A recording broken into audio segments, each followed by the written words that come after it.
তো গাইছ 150 টকাত লৈ আনিলোঁ এইমাত্ৰ। তো ইয়াক এতিয়া বনাম মই।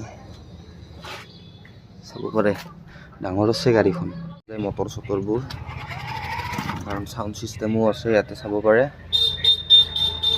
ব্লুটুথ বহুত দামী নহয়, কিন্তু ফেচিলিটি বহুত আছে। ইয়াক মই বনাই দিব পাৰিম। বেলেগ কি প্ৰব্লেম আছে মই ইয়াৰ প্ৰব্লেম দেখিয়ে গম পাইছোঁ, ইয়াৰ বেটৰীয়ে বেয়া হ'ব, বেলেগ একো নাই। তো ইয়াক এতিয়া চাফা কৰিম গাইছ।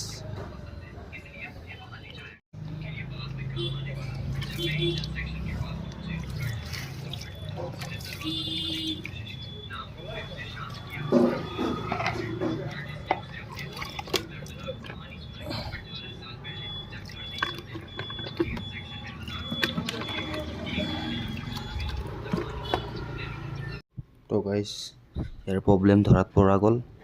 এইটো চাব পাৰে, ইয়াৰ বেটৰী নাই, বেটৰীটো ওলাই ৰাখি দিছে। আৰু এইটো অন অফ ছুইচ, ইয়াৰ চাবিটো নাই। তো ইয়াক ডাইৰেক্ট কৰিব লাগিব।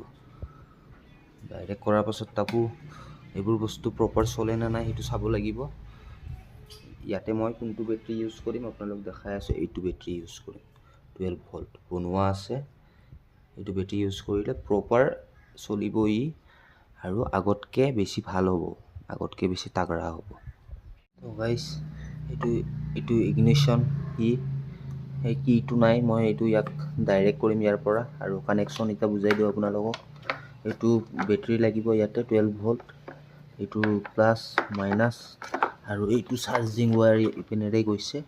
এইটো দেখাই আছোঁ মই, এইটো ইপিনেৰে গৈ কিনে ইপিনেৰে ওলাইছে। এইটো চাব পাৰে চাৰ্জিং জেক।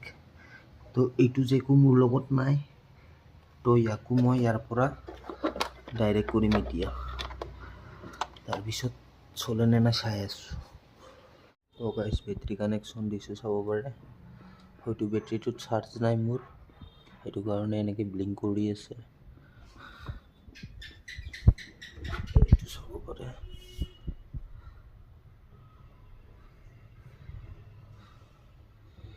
কিন্তু এতিয়া চলা নাই, কিন্তু এতিয়া চাৰ্জ নোহোৱা কাৰণে নে কিবা কানেকশ্যনতে কিবা হৈ আছে গম নাপাওঁ।